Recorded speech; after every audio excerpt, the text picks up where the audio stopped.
Up. How you doing? I'm good, man. How are you? I'm good, brother. Good. Kelvin's an interesting one, right? Because he's coming down to the division, but you've seen how good he can be. Yeah. Middleweight, and sometimes it's kind of which Kelvin's going to show up. Yeah. But what are you expecting from him after his first weight cut in forever? I mean, I'm expecting I prepared for the absolute best Kelvin. I'm not sure which one's going to show up, but I'm ready for the best of him. His first battle is going to be with the scale, which is all of our first battle. But, yeah, I hope he has a good weight cut, and so we can get in there and put on a good fight. As a fighter, do you think you're able to tell almost immediately if it's his good night or his bad night, right? Do you think you'll know right away, like, oh, this is the best Kelvin? I don't think it's going to matter because I'm going to be the best Sean Brady, and I'm not going to be too worried about him. As long as I'm the best me, which I am, it doesn't matter who's in front of me, the best or the worst Kelvin, it's going to be the same result. Stylistically, where do you think this one takes place? Is it going to be a boxing fight, which we've seen him and you guys do, or do you think this could be a grappling heavy fight? Where do you think it takes place? I'm gonna mix it up. That's my plan. I think I have a lot to prove. I want to show people how good my striking is, how good my striking defense is, and how good. Obviously, everyone knows I have good grappling, but I just want to show everybody how good I am everywhere as a fighter. Where does a win over him put you, right? Because he's not technically in the division, but his resume is what it is, and everyone knows how good he is. So what does a win here do for you? To be honest, I don't give a fuck where it puts me. I just want to fight and get back to fighting. And I think I got caught up too much in rankings and where certain fights put me. I really don't care anymore. I care, but I just want to get in there. I want to fight. I want to feel the crowd. I want to feel the cage, and I just want to have fun and get back to my winning ways. And winning fights is going to put me where I want to be, and I'm just not going to concern myself with all the other stuff. Do you think that's something people kind of can underestimate, like how much it can take your focus away, is if you start thinking bigger picture all the time? Oh, yeah. I mean, if you start looking at the rankings, you start looking at if I beat this guy, I'm fighting this guy next, and then you start getting ahead of yourself where I'm being where my feet are. I'm present. I'm not looking behind me. I'm not looking too far ahead of me, and I'm right here, right now, and I'm going to perform the best I can Saturday night. Not looking too far forward ahead, though. How sweet do you think it will be getting that win on Saturday, right? Like getting that loss off and getting that win back, and that moment. It's been a long year, Obviously, I lost my first fight. I had a couple injuries. I was supposed to fight Jack. I was in the hospital for a week with a infection in my arm, so I went through a lot, but I think it made me the best Sean Brady that there can be. So all that bad shit that happened to me just made me mentally and physically stronger. It's funny, right? The loss is what it is, but then to not be able to get back in there as soon as possible, to just get rid of it and start winning, how frustrating was that? I think that was a blessing in disguise because I tried to come back so fast, and I was training so hard, and I was running so much. I tore my groin, I got hurt, and I think it just made me slow down and put things into perspective. Fighting it's a huge part of my life, but it's not my whole life. I used to be so consumed with just focusing on winning, focusing on this, focusing on that. Now I've trained so much differently since losing my fight. I think I'm just a completely different person, and I just can't wait to show it. And obviously I wanted to get that taste out of my mouth, but it is what it is. When you're fist fighting, there's going to be a winner, there's going to be a loser. I've won a lot more than I've lost, so I'm doing pretty good already. I've lost one fight in my entire career, and it is what it is. I'd agree with that. Hey, Sean. What's going on?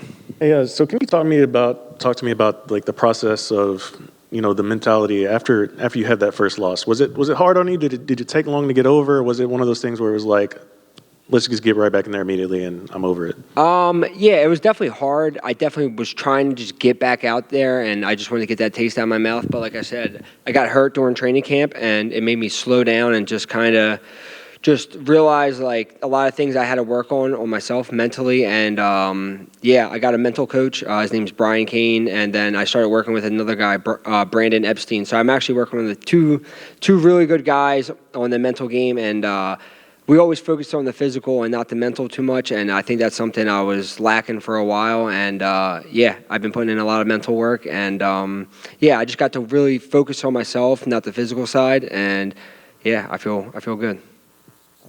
And I know you said before, if Kelvin does show up a little bit overweight on the scale, you still want to fight, obviously, and you'll be happy to take his purse. Yeah, I mean, a couple pounds, I'll take some extra money. So as long as he's just not too heavy to where other people have to intervene, but he can miss by a couple, and I'll take that 20%. And how much do you think like a couple of pounds actually matters like the next day? I mean, it does matter because we all it's not just a couple of pounds. It's the sitting in the sauna. It's the struggle of not eating, not drinking that we all go through to get there. Like, I cut a lot of weight to make 170, so like I know what you have to do, and a couple of pounds, people are, oh, it's just a pound, it's just 2 pounds, or it's just 5 pounds. 5 pounds is that's a lot of time that you're not cutting weight and a lot of struggle you didn't have to put your body through. So that's where I think it starts getting iffy. But yeah, a couple pounds and we'll be good to go. Now, how important is it for you to get to perform in front of this crowd out here in Austin that's going to be rowdy, and they love their fights, especially these big fight cards like this? Yeah, it's going to be fun. My teammate Jeremiah Wells had a big knockout here about a year ago. My whole team was here, so we've had some success here. I'm excited to be in Texas, first time here. So, yeah, I'm excited to get in front of an American crowd. Last time I was in kind of enemy territory, so it's going to feel good to have some people cheering for me this time. So it's going to be fun. I'm excited to get out there in front of a crowd and have a good fucking fight. I guess the last one for me is like, what was the biggest takeaway from that fight against Bilal? Whether it be, mentally or physically or, technique-wise or something like that. Just mentally knowing that if something, like, I went back and I watched the fight, and in my mind, I wasn't doing as good as I thought I was. And realistically, I was doing a lot better than I thought.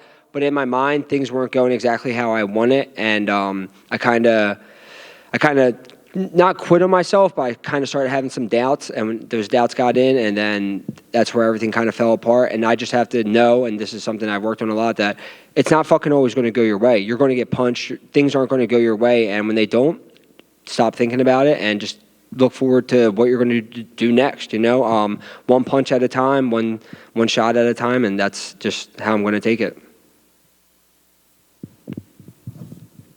Sean, you're looked at as a big threat over there. What is there, anywhere in particular after this fight you're looking to jump up, and you're not looking forward, but like step? I would like, I was asking for the Ian Garry fight before I was getting Kelvin, and then me and Vicente were actually like DMing.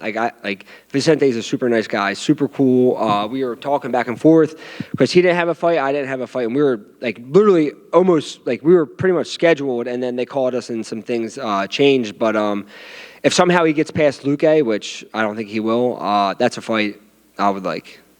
Ian. 2 weeks, 296.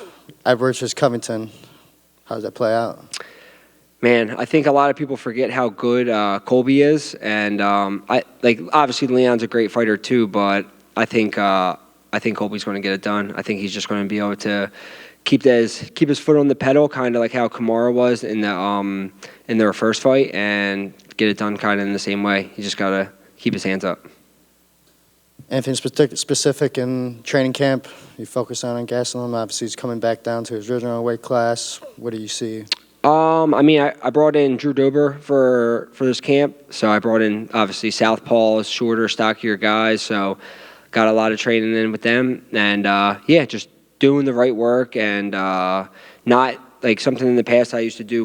I would always do too much in the gym. I would do extra runs, do extra rounds, where that's where my body would start to break down. And now, I'm getting a little bit older, just being smarter, knowing I do so much work already. I don't have to do all this super extra stuff to where I start hurting myself and I start breaking myself down. Now I just feel like I found a sweet spot of training and recovery, and yeah, I feel great.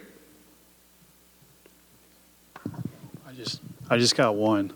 Yeah, I just got one. Since you brought it up about Ian Garry, he's kind of a guy that's been in the headlines lately for reasons. What are your honest thoughts on Ian Garry?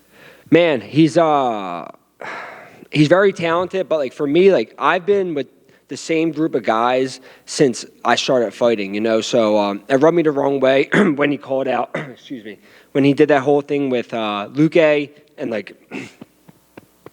recording the recording the phone, like the way he just did that, like he called him, he had cameras on him, like recording him and Luque having a conversation, like that shit was whack to me.